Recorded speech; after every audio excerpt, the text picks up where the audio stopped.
I never thought my marriage would implode because of a ghost from my wife's past, her ex-husband.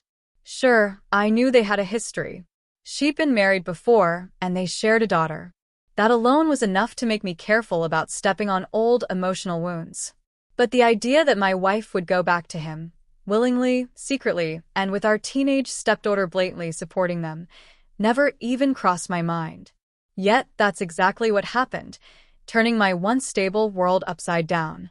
I'm writing this from a cramped hotel room, surrounded by half-packed suitcases, feeling like I'm living someone else's life. If I don't get this story off my chest, I'm afraid the bitterness will eat me alive. So buckle up. This is the story of how my wife, Tessa, cheated on me with her ex-husband, Evan, while their 16-year-old daughter, Kayla, openly rooted for them to be together. When I first met Tessa, I was 35 and had never been married. She was a 33-year-old single mom who divorced her high school sweetheart 3 years before. They'd been together a long time, but the relationship had apparently soured once Kayla was around 9 years old. Tessa described the divorce as amicable, if a bit painful, and reassured me there were no lingering romantic feelings. She and Evan were just co-parents doing their best to raise their daughter. In the early days, I saw no reason to doubt her. She spoke about Evan with a quiet respect. He was a decent father, financially supportive, but they couldn't make the marriage work. She made it sound like the flame between them was long gone, replaced by a polite but distant partnership for Kayla's sake. I remember thinking, this is great. She's a sensible adult who's handled a difficult situation as maturely as possible. Still, I knew blending families wouldn't be simple. I'd never been a father figure before, and Tessa had a tight bond with Kayla. From the start, Kayla kept me at arm's length. She wasn't hostile exactly, but she was watchful, wary, and had moments of passive aggression, like muttering about how mom used to let me stay up late, or how dad always understands me better. I tried to be patient. After all, teenagers can be moody, and she might have felt protective of her mother. But looking back, there was something more in Kayla's attitude. She consistently compared me to her father, pointing out how Evan did things differently, how he and Tessa used to laugh at inside jokes or watch old horror movies together. Every time she brought him up, Tessa would go quiet. At the time, I assumed it was just discomfort over the past. I had no idea it was something else. After dating Tessa for 2 years, I proposed. I was genuinely in love with her. She was warm, funny, quick-witted, and made me feel like I'd finally found a partner I could face the world with. She said yes, teary-eyed and beaming, and we planned a modest backyard wedding. Evan politely declined to attend, claiming Kayla wouldn't be comfortable seeing him there alongside his ex as she married another man. Fair enough, I thought. I was just glad Kayla decided to participate in the ceremony, even if she wore a half-forced smile in most of the pictures. Our first year of marriage was mostly peaceful. We settled into a routine.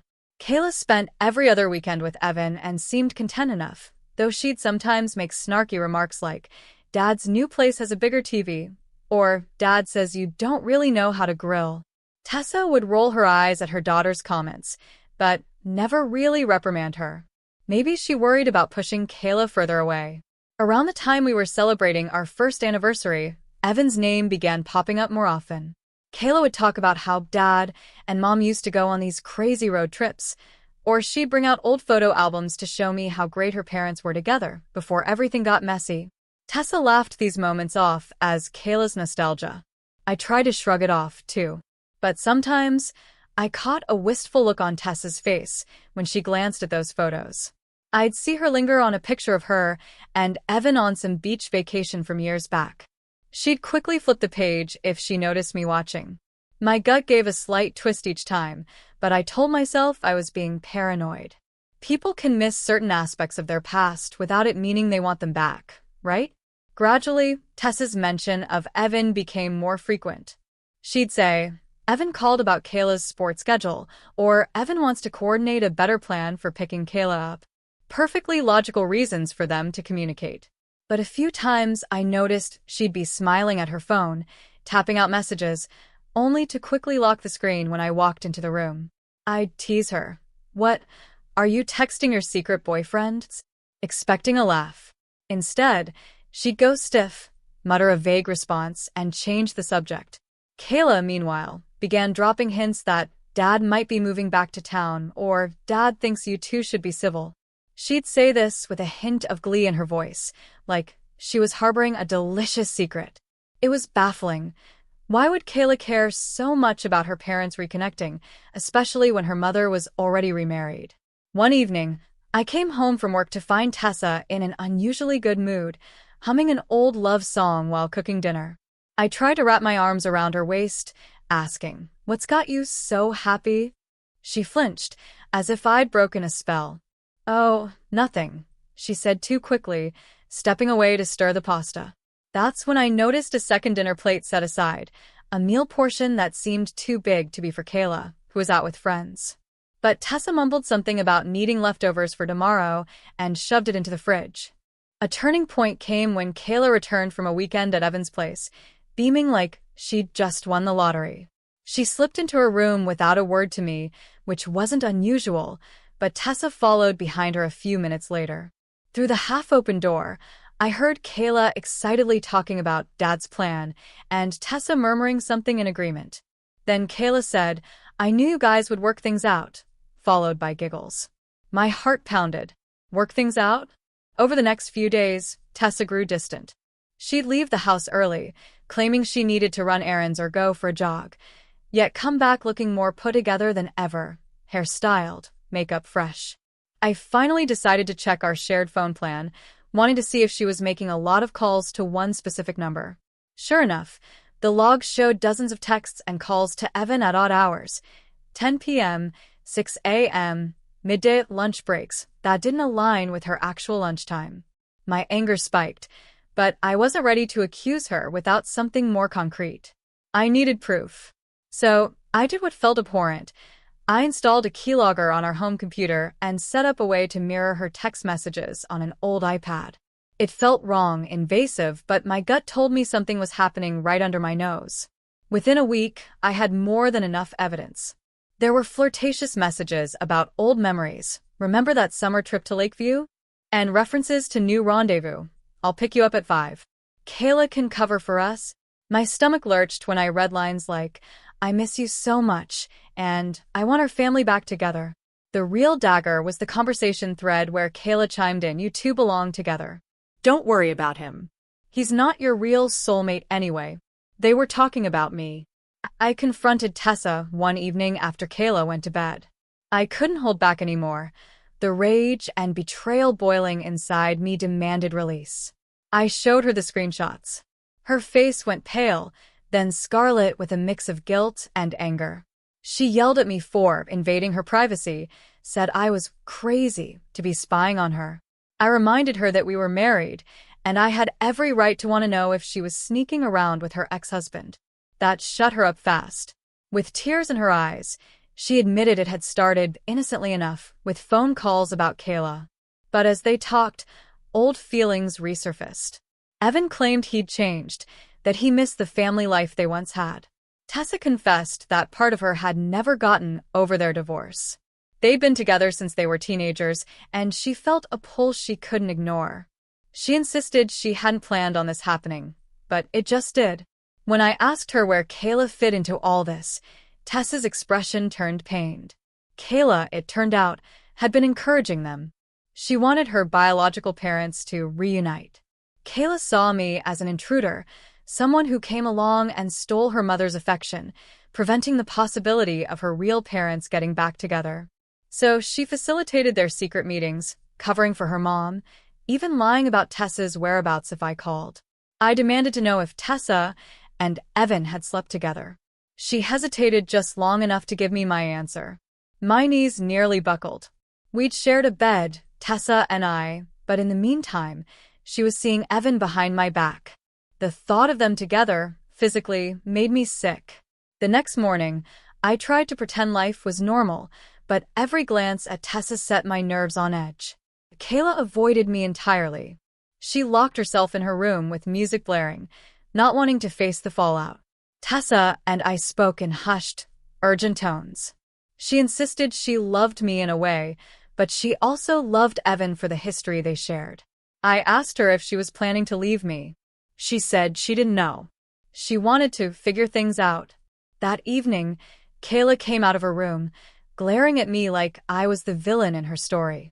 She confronted me, saying something like, "Why can't you just let Mom be happy? She belongs with my dad." She sneered that I'd ruined everything by snooping, that if I really loved Tessa, I'd let her return to the life she was meant to have. I was speechless, torn between anger and heartbreak at this teenager who resented me for trying to hold my own marriage together. Tessa stood by, tears streaming down her face, not correcting Kayla, not defending me. That hurt more than anything else. She let her daughter hurl accusations at me without objection. In that moment, it became clear that their bond and Kayla's dream of a reunited biological family outweighed any loyalty Tessa felt toward me. 2 days later, I came home to find Tessa packing a suitcase. My heart nearly stopped. Was she leaving me for him? She shook her head, explaining that she just needed space, that she was going to stay at a friend's place for a while to sort out her feelings. I asked if Kayla was going with her, and Tessa nodded, explaining that Kayla would be more comfortable away from me. As if I was the source of the problem. Tessa left. I was alone in an empty house filled with memories I no longer trusted. Every photo on the walls, me, Tessa, Kayla on vacation, at birthdays, at holidays, now seemed like a cruel joke. I walked from room to room, stunned at how quickly everything had fallen apart. Just a week earlier, I believed we were a normal family with minor growing pains. Now my wife was staying who knows where, possibly seeing her ex, and our teenage stepdaughter was cheering for my downfall. I spent days in a fog, calling Tessa repeatedly to ask if she'd made up her mind. Sometimes she'd pick up, sounding exhausted and torn. She'd say she missed me, but then mention Kayla's excitement at the possibility of reuniting with her dad. She was paralyzed, caught between 2 lives and 2 families. Evan was apparently willing to welcome her back with open arms, and Kayla kept telling her it was the right thing to do. On an impulse, I drove to Evan's place. I'd found the address in Tessa's texts. It was a modest townhouse in a slightly rougher part of the city. My hands shook on the steering wheel as I parked. I didn't fully know what I intended to do. Yell at him, fight him, beg him to stay away? Evan answered the door, and for a moment, we just stared at each other. He had a cautious look, like he'd been expecting this. He gestured for me to come inside. I could see Kayla's shoes by the door, her bag in the corner. My stomach flipped. Tessa was nowhere in sight, but her coat was hanging on a chair. I told him, voice trembling with rage, that he had no right to waltz back into Tessa's life and tear apart my marriage. He shrugged, explaining how he and Tessa had unfinished business. He claimed that their breakup was a mistake, that they'd both been unhappy with life circumstances. He insisted he was doing what was best for Kayla, offering her a united family again. I asked about me, didn't I matter? We were legally married, Tessa and I. He just gave me a pitying look and said, "I know this is hard on you, but she belongs with us." He said it like it was the most obvious thing in the world. Enraged, I told him to stay away from her. He smirked, as if my fury was powerless against a bond that had existed before I was ever in the picture. My fists clenched, but I realized punching him would solve nothing. It would only make me look like the unstable one. I left the townhouse feeling more defeated than ever. Days turned into a couple of weeks. Tessa still hadn't come home. Kayla was living with her mother, presumably in that townhouse with Evan, playing house as if they were a real family again. I tried to salvage what I could, offering counseling, telling Tessa I'd do anything to fix our relationship. She kept saying she was confused, that she loved us both, that she owed it to Kayla to give her a real family again. She was playing the fence, not wanting to cut me out entirely, but also unable to tear herself away from Evan. Finally, I told her we had to choose a path, either commit to repairing our marriage or I'd file for divorce. I poured my heart out, reminding her of our vows, the love we'd shared, the plans we'd made for the future. She hesitated, tears in her eyes, and muttered, "I just don't know if I can give Kayla what she truly needs if I stay with you." That sentence broke me. In her mind, being with me was blocking Kayla's happiness. As if Kayla's happiness was solely hinged on seeing her parents back together. I realized Tessa would never fully break away from Evan if Kayla was so staunchly on his side. They were a team, bound by history, and a teenage dream of a long-lost family. I filed for divorce the next day. It was the hardest decision I've ever made, but I couldn't keep dragging myself through a limbo where I was second best, an outsider in my own marriage. The process was brutal. Tessa cried, accused me of giving up too soon, insisted she just needed more time. But I'd had enough. The betrayal, the secrecy, and especially the fact that Kayla was championing the affair, it was too much. It's been a few weeks since I filed. I'm staying at a friend's place, living out of boxes. Our house is up for sale. Tessa moved in with Evan, or so I hear. Kayla is over the moon. She has her parents together again, never mind the trail of wreckage they left behind. I heard from mutual friends that Tessa tries to paint our separation as complicated, telling people we drifted apart or he didn't understand me. I no longer care about the excuses. The woman I married is gone, replaced by someone who prioritized her ex and her daughter's misguided fantasies over the vows she made to me. It still hurts like hell, but day by day, the pain dulls. I've started therapy trying to make sense of how quickly things unraveled. Sometimes I wonder if I overlooked warning signs, if Kayla's never-ending comparisons to Evan were always pushing Tessa in that direction. Did Tessa ever fully break free from Evan emotionally, or was she just waiting for a spark to reignite that old flame? I may never get those answers. I'm not sure where life will take me now. Divorce is messy, and so is heartbreak. Part of me can't believe I ended up in this position, betrayed by the woman I loved and the stepdaughter I tried to befriend. Yet I also feel a strange relief in no longer living a lie. At least now I know the truth. It might be painful, but it's real. I have to believe there's a brighter future out there for me, one that doesn't involve constantly looking over my shoulder, wondering if my wife's old flame is lurking in the background. Maybe I'll find someone who respects and cherishes me without harboring secret loyalties to an ex. Maybe I'll heal, find new love, and build a family that's actually united, rather than a patchwork of unspoken resentments and hidden agendas. For now, I'm focusing on putting one foot in front of the other. I'm rebuilding my life piece by piece. If you're reading this, wondering how people can be so cruel, trust me, I'm right there with you. But I'm also living proof that you can survive even the worst betrayals, as long as you refuse to let them define you. And that's the story of how my wife cheated with her ex, and how their daughter cheered them on. It's a grim reminder that sometimes the greatest betrayals come from inside your own home. If you ever find yourself in a similar situation, I hope you remember that you have the strength to break free, heal, and move on to a life that respects your worth, no matter how dark things may seem in the moment.